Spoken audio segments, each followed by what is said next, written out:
That summer of 1726, Charles returned to Epworth for the first visit since he'd left home 10 years before.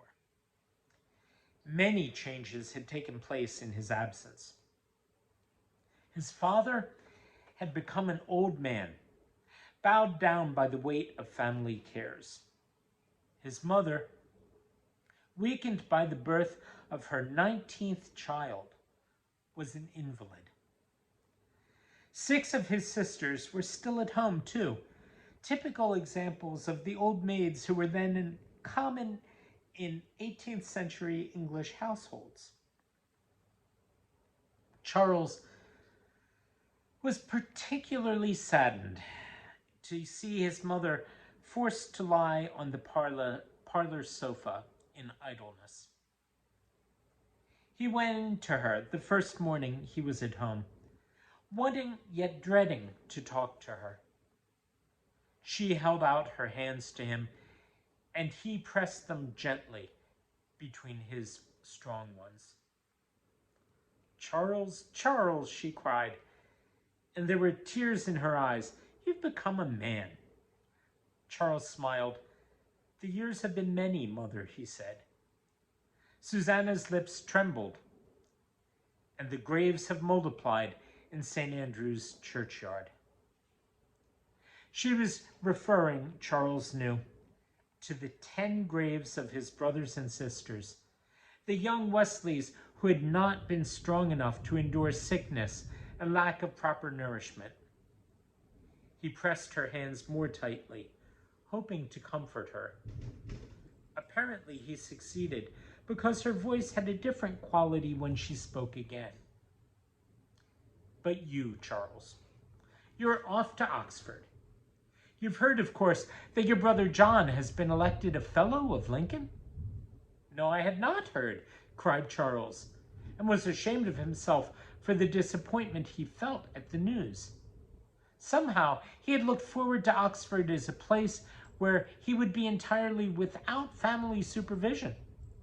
Now, with John a Fellow, a tutor at Lincoln College, all that would be changed. "How blessed I am with my 3 fine sons," said Susanna. Charles was even more ashamed of himself when she said that. He squared his shoulders, telling himself that thoughts were not deeds. He had done nothing to cause his mother pain. "Perhaps John and I can get reacquainted when we're both at Oxford," he said. "You know, Mother, I saw him only once in all the years we were both in London. When I was allowed to move about a bit more in the city, he was already off to the university. Really, we are strangers." Susanna nodded, but her face was calm. "The ties of blood are strong," she said. "We have not seen each other for 10 years either, but do you not feel at home with me?" "I felt strange for a few moments last night," Charles said. "Everything in Epworth looks different to me, Mother. The church looks so tiny, the river so sluggish compared to the Thames." "And I?" asked Susanna. A faint tinge of color crept into her pale cheeks, and she pushed back a strand of wispy gray hair. "You are my mother," Charles said simply, hoping that would be enough. "And John is your brother," Susanna said. She waited a moment, long enough to let the thought settle in Charles's mind. "But you will not have to wait until you're both at Oxford to get reacquainted," she said. "John is coming home for a visit before he takes up his position there." Charles had several days to readjust to his surroundings before John arrived. It happened that he was in the village when the London coach rumbled up. He had ample time to get a good look at the one man who was set down at Epworth. John Wesley was a short man, but that was no surprise to Charles, who was rather short himself.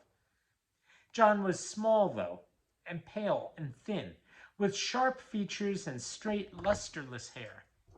He'd never be likened to one of the Baroque putty cherubs, as Charles had been by one of his more flowery literary acquaintances. Feeling curiously heartened by this vain thought, Charles waved his hat. "Brother John," he called, and hurried forward. "Brother Charles?" said John, a faint question in his voice. "Why, of course, Brother Charles." They embraced each other, then drew apart to look into each other's eyes. "The years have been good to you, Brother Charles," John said, stooping to lift his shabby little trunk. "Here, let's carry it between us," said Charles.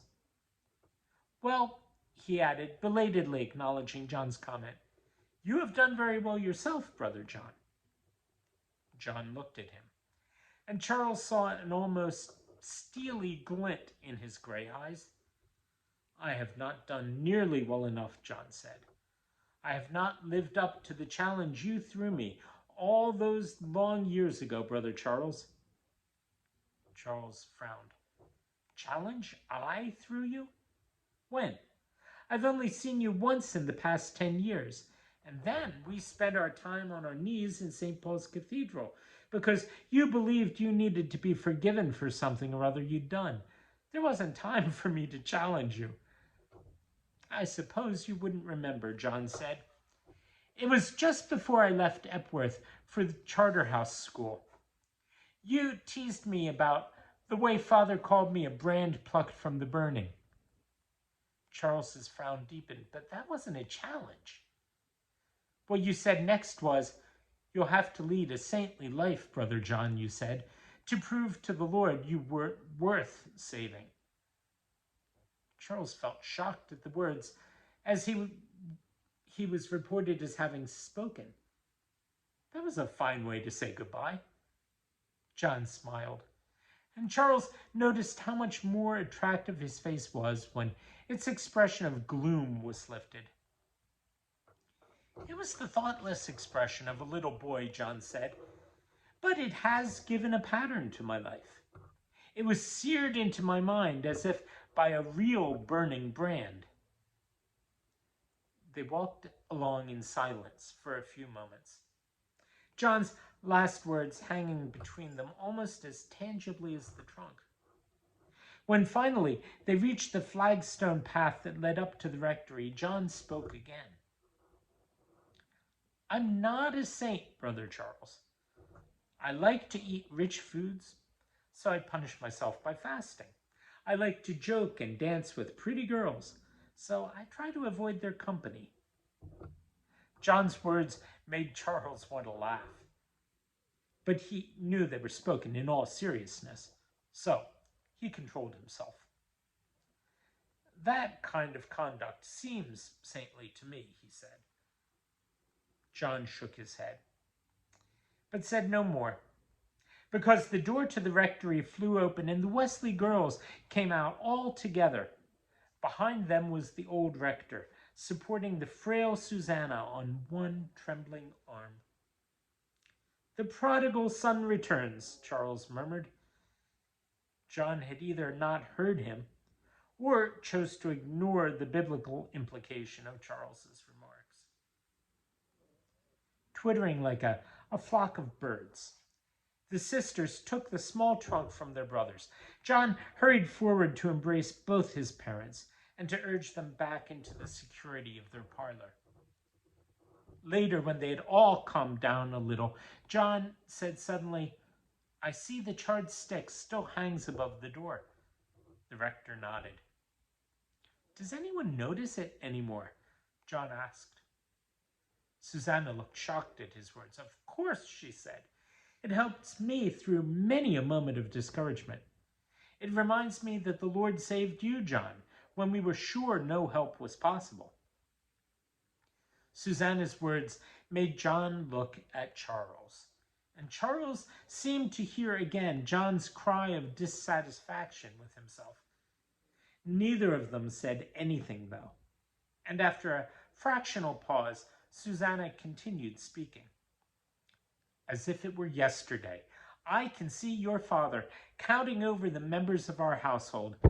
In front of us, the rectory was a mass of orange flames. We cannot save it, cried the men who had been fighting the fire.